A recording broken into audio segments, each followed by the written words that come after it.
የብስክሌተኞች ሀገር ነች፣ የቆንጆዎች መናኸሪያ፣ ድሃ ሀገር ነገር ግን እርዳታ ማይፈልግ መንግስት፣ ሀገር ወዳድ ዜጋ ግን ጨቋኝ አስተዳደር፣ ሰላም ፈላጊ ህዝብ ነገር ግን ጦረኛ መሪ አላት ኤርትራ። ኤርትራ የምታስገርም ሀገር ነች። ዛሬም ድረስ አለኝ ብላ የምትጠቀምባቸው 70 ከመቶ መሰረተ ልማቶቿ ጣሊያን ቅኝ በገዛቻት ጊዜ የተገነቡ ናቸው። የሚመለከቷቸው አስፓልቶች፣ የከተማዋ አብዛኛው ፎቆች፣ ድልድዮቿ፣ ከተሞቿን የሚያገናኘው ብርቅዬው የባቡር መንገዷ፣ ውሃ የምታገኝበት ኤሌክትሪክ የዘረጋችበት መስመሯ፣ አብዛኛው የፍሳሽ ማስወገጃዋን ጭምር የገነቡላት ጣሊያኖች ናቸው። ትንሿ ሮም እያሉ ነው የሚጠሯት። ዋና ከተማዋን ያዩ ትንሿ ሮም ቢሏት አይደንቅም። አፍሪካ ውስጥ የጣሊያኖች የቅኝ ግዛት ታሪክ አንድ ብሎ የጀመረባት ሀገር ነች። ታዲያ ዛሬም ድረስ ተጽዕኖ አልለቀቃትም።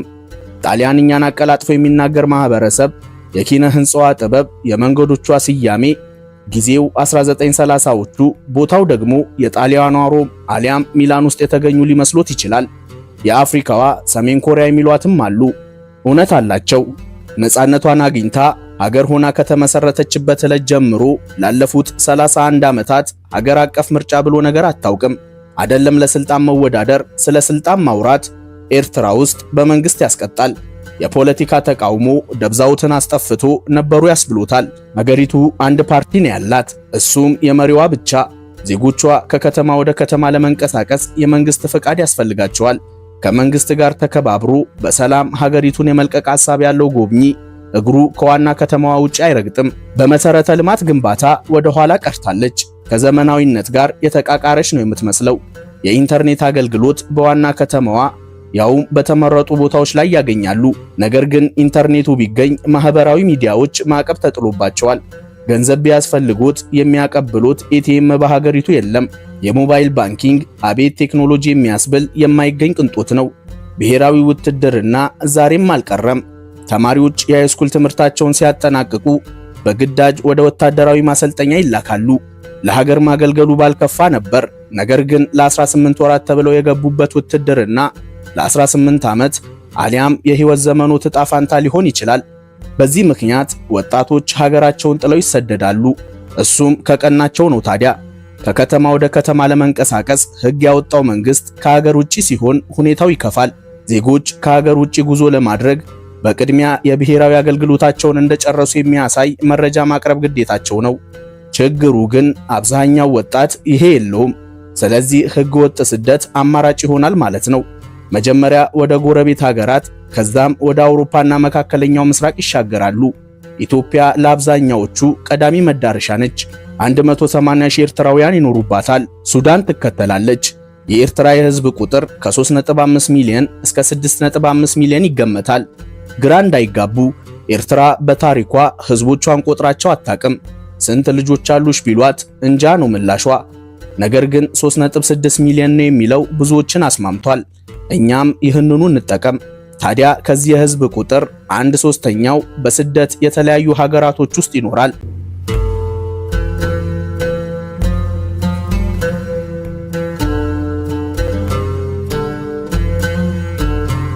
አስመራ የኤርትራ ትልቋም ዋናዋም ከተማ ነች። ከ900 ሺህ በላይ ዜጎች ይኖሩባታል። ከአፍሪካ ጽዱ ከተሞች አንዷ ነች። ለነገሩ ኤርትራ በጽዳት አትታማም። ሀገር የሚያቆሽሸውን የፕላስቲክ ዘንቢል ለምሳሌ በሀገሯ ጥቅም ላይ እንዳይውል ከከለከለች ይኸው ድፍን 20 ዓመት ሞላት። አስመራ የተረጋጋች ከተማ ነች። አንዳንድ ሰፈሮቿማ ጭራሽ ሰው የሌለባቸው ሊመስሉት ይችላል። አስመራን የጣሊያን የእጅ ሥራ ውጤት ልንላት እንችላለን። የመሰረቷትም ዋና ከተማ አድርገው የሾሟትም ጣሊያኖች ናቸው። እስከ 18ኛው ክፍለ ዘመን መጨረሻ የኤርትራ ዋና ከተማ ምጽዋ ነበረች። ነገር ግን ጣሊያኖች ኤርትራን ሲቆጣጠሯት በምስራቅ አፍሪካ ውስጥ ትልቅ ግዛት የመመስረት ህልም ነበራቸው። ለዚህ ደግሞ ከምጽዋ ይልቅ አስመራ ተመረጠች። ተስማሚው የአየር ጸባይዋ፣ ለግንባታ ምቹ የሆነው አቀማመጧ አይን ውስጥ ከተታት። ከሁሉ በላይ ግን ስትራቴጂካዊ አቀማመጧ ተመራጭ አደረጋት። በፈረንጆቹ 1897 አስመራ የዋና ከተማነትን ማዕረግ ከምጽዋ ተረከበች። በ19ኛው ክፍለ ዘመን አስመራን ከአፍሪካ ከተሞች በመሰረተ ልማትም በውበትና ቅንጦት የሚያክላት አልነበረም። በጥቂት ዓመታት ውስጥ የንግድ የፖለቲካና የመዝናኛ ማዕከል ሆነች። ሲኒማዎች፣ ካፌዎችና ዘመናዊ ፎቆች ተገነቡ። ፊያት ታሌሮ ዛሬም የከተማዋ ምልክት ነው። ዘመናዊ የአርኪቴክቸር ጥበብ የታየበት አስገራሚ ህንፃ። ህንፃው በ1938 ሲገነባ የአውሮፕላን ቅርጽ እንዲኖረው ተደርጎ ነበር። እያንዳንዳቸው 15 ሜትር ርዝመት ያላቸው ሁለት ግዙፍ የኮንክሪት ክንፎች አሉት። ክንፎቹ የተገነቡት ምንም አይነት ድጋፍ ሳይደረግላቸው በመሆኑ በወቅቱ በጣሊያን ባለስልጣኖችና በኢንጂነሮቹ መካከል ይፈርሳል የሚል ትልቅ ውዝግብ አስነስቶ ነበር። ነገር ግን ከ85 ዓመት በኋላ ዛሬም ያለምንም ችግር ጸንቶ መቆም ችሏል። ሲኒማ አምፔሮና ቲያትሮ አስመራ የጥበብ ጎጆዎች ናቸው። አስመራን ከምጽዋ የሚያገናኘው መንገድ የተገነባው በዚህ ጊዜ ነበር። ፒዛ ፓስታና ጀላቶ አፍቃሪ ከሆኑ አስመራ የእርሶ ከተማ ነች። የአስመራ ኢንተርናሽናል ኤርፖርት የሀገሪቱ መግቢያ ነው። ወደ 6 ሀገራት በቀን 4 ዓለም አቀፍ በረራዎችን ያደርጋል። ዱባይ ቀዳሚ መዳረሻው ነው። በሳምንት 10 በረራዎች አሉት። ግብፅ፣ ሳውዲ አረቢያ፣ ቱርክና ሱዳን ይከተላሉ። እልል ብለን ሳንጨርስ ፖለቲካ በፍቅራችን ፈርዷል። ኢትዮጵያ ከዝርዝሩ የለችም። የአንድ እናት ልጆች ባለስልጣኖቿ ተኮራርፈው እኛን ያስቸግሩናል። ይብላኝ ለነሱ። ያፈቀረ ልብ መች ይለያይና በአየሩ አስቀዝፈው ኢትዮጵያ ባያደርሱንም እድሜ ለጣሊያኖች ይሁንና ከአዲስ አበባ አስመራ የሚዘልቅ ረጅም መንገድ ሰጥተውናል። ድንበሩ ቢዘጋም መቼስ ፍቅር አደል እኛ እንሾልካለን። ኤርትራ በ2017 በዩኔስኮ ዓለም ቅርስነት ተመዝግባለች። የወደብ ከተማዋ ምጽዋ የቀይ ባህር እንቁ ነች። ከ50 እስከ 70 ሺህ ሰዎች ይኖሩባታል። ዓለማችን ላይ እጅግ ሞቃት ከሚባሉ ቦታዎች አንዷ ነች። የሙቀት መጠኗ ከ30 እስከ 50 ዲግሪ ሴልሺየስ ይደርሳል። ጦርነት ቢጎዳትም ታሪክ ይዛ ቆማለች። ዛሬ ላይ ከወደብ ከተማነቷ ይልቅ በአሳ አጥማጆቿ ነው የምትታወቀው። ሼህ ሐኒፍ መስጂድ የከተማዋ ምልክት ነው። ከአክሱም ኢምፓየር እስከ ኦቶማኖች፣ ከግብፅ እስከ ጣሊያኖች አሻራቸውን አሳርፈውባታል። በሁለት ደሴቶች ላይ ነው የተገነባችው። የታሉት ደሴት ዘመናዊነቷን፣ የምጽዋ ደሴት ታሪኳን ይዟል። ቀድሞውንም ምጽዋ የታሪክ መጽሐፍ ነች። የኤርትራ ሶስተኛዋ ትልቋ ከተማ ከረን ትባላለች። በተራሮች የተከበበች ውብ ከተማ 120 ሺህ ዜጎች ይኖሩባታል። የባህልና የታሪክ ከተማ ነች። ምጽዋ ሞቃት እንደሆነች ነግረኖታል። ከረን በአንጻሩም ቢሆን ከዚህ ትለያለች። አረንጓዴና የተረጋጋች ከተማ ነች። ባህላዊ መንደሮቿና ገበያዎቿ መታወቂያዋ ነው። በታሪክ በጦር ቀጠናነቷን የምትታወቀው በቅኝ ግዛት ዘመን የተገነቡ ህንፃዎች፣ መጋዘኖችና የጦር መቃብሮች አሁንም አሉ። ከረን መንፈሳዊ ከተማ ነች። የማርያም ደሪት መቅደስ አንዱ ነው። ትልቅ የዛፍ ግንድ ውስጥ የተገነባ የቅድስት ማርያም መቅደስ ነው። ከረን የግብርና ማዕከል ነች። በከብት እርባታ፣ በፍራፍሬና በወተት ተዋጽኦ ምርቶቿ ትታወቃለች። የከረን ገበያ ኤርትራ ውስጥ ካሉ ገበያዎች ትልቁ ነው። የእጅ ሥራዎች፣ ቅመማ ቅመሞችና ባህላዊ ዕቃዎች የገበያው ማድመቂያ ናቸው። ሰኞ የቁም እንስሳት ገበያ ቀን ነው። ግመሎች፣ ፍየሎች፣ በግና ላሞች ተገዝተው ይሸጣሉ።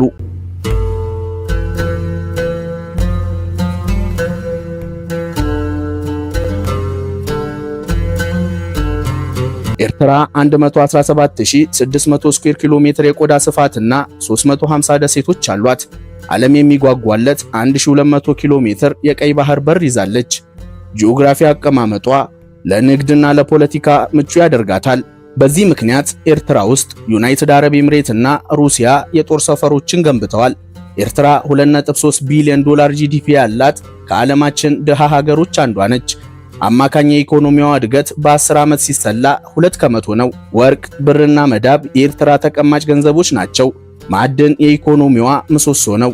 ዘርፉ በመንግስት ቁጥጥር ስር ያለ ሲሆን የውጭ ኩባንያዎች ከመንግስት ጋር በአጋርነት ይሰራሉ። የቢሻ ማዕድን ፕሮጀክት ከፍተኛ የገቢ ምንጭ ከሚያስገኙ ፕሮጀክቶች አንዱ ነው። ባለቤትነቱ የቻይኖች ቢሆንም መንግስት እየተቆጣጠረ በጥቅም ይጋራቸዋል። ግብርና ዋና መተዳደሪያ ነው። 70 ከመቶ የኤርትራ ህዝብ በእርሻና አርብቶ አደርነት ላይ የተሰማራ ነው። ማሽላ፣ ገብስና ስንዴ ያመርታሉ። ግብርና የሀገሪቱን ጂዲፒ ከ10 እስከ 15 ከመቶ ይሸፍናል። የመሰረተ ልማት እጥረትና ድርቅ ዘርፉን የሚያዳክሙት ትልቅ ተግዳሮቶች ናቸው። ዲያስፖራዎች የሀገሪቱ ሶስተኛ ኢኮኖሚ ምንጮች ናቸው። በተለይም በአውሮፓ፣ ሰሜን አሜሪካና መካከለኛው ምስራቅ የሚኖሩ ኤርትራውያን በየዓመቱ ከ350 እስከ 400 ሚሊዮን ዶላር ወደ ሀገራቸው ይልካሉ። የኤርትራ መንግስት በሬሜታንስ ከ1.4 ቢሊዮን ዶላር በላይ ሰብስቧል። ነገር ግን አንድ ችግር አለ።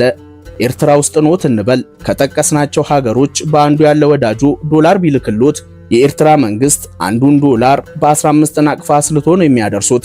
ልብ ያድርጉ፣ የዶላር ዋጋ ምን ያህል ቢጨምር ምንዛሬዎት ድንቡሎ ከፍ አይልም፣ ያው 15 ናቅፋ ነው። በጥቁር ገበያ በኩል ካለፈ እንደ ወቅቱ ከመቶ ናቅፋ ከፍም ዝቅም ሊል ይችላል። በዚህ ምክንያት ኤርትራ ብዙ ዶላሮቿን በጥቁር ገበያ በኩል ታጣለች። ኤርትራ እኩል የሙስሊምና ክርስቲያን ቁጥር ያላት የ9 ብሔረሰቦች ሀገር ነች። ነገር ግን የጎሳና የሃይማኖት ፖለቲካ የማይፈቀድባት ሀገር በመሆኗ በሀገሪቱ የለም፣ ወይም እንደዛ ነው የምትመስለው። ትግርኛ ሰፊ የህዝብ ቁጥር ያለው ብሔር ነው። የሀገሪቱን 50 ከመቶ ይሸፍናል። ትግሬዎች ይከተላሉ። የሀገሪቱን 1/3 የህዝብ ቁጥር ይይዛሉ። ግራ እንዳይጋቡ፣ ትግርኛና ትግሬ ሁለት የተለያዩ ብሔሮች ናቸው።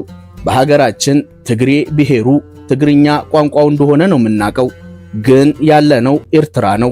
ትግሬና ትግርኛ በአንድ ሀገር ውስጥ የሚኖሩ የተለያየ ባህልና ሃይማኖት ያላቸው ብሔሮች ናቸው። ሳሆ፣ አፋርና ቢለን ከ3 እስከ 5 ያለውን ስፍራ ይይዛሉ። ሄደራቦች በጭፈራቸው የቲክቶክ ፌመሶች ናቸው። በህዝብ ቁጥር ብዛት በስድስተኝነት ይቀመጣሉ። የምንጠቀመው የነጮቹን ጥናት ነውና ደረጃ ብናሳስት አይግረሙት። ምክንያቱም የኤርትራ የህዝብ ቁጥር በውሉ እንደማይታወቅ አስቀድመን ነግረኑታል።